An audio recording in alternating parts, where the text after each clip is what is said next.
All right, in this problem, the conclusion that we want to get to is a conjunction, P and S. Now, I don't see the conjunction P and S contained in the premises anywhere, so probably I'm going to have to get this simply by using the rule conjunction. So I'm going to need a P and an S, and I'm going to apply the conjunction rule. Remember, that's my basic strategy. I start at the end and I figure out which rule can I apply to get this, and then I figure out how to get the premises I need to apply the rule. All right, so now I'm going to need P and I'm going to need S. Well, one thing I see is going to be easy is to get P. I can do that right now by simplification from 2.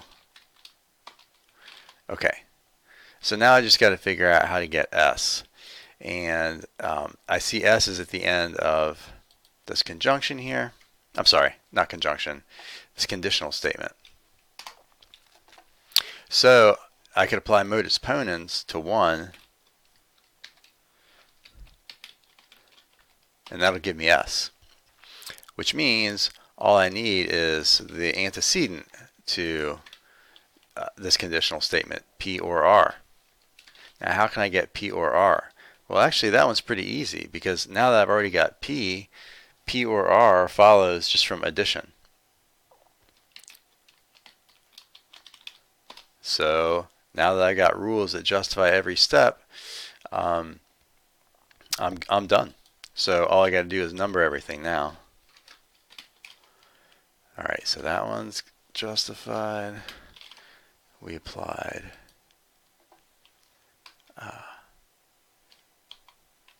right, actually all I needed was premise 3 there.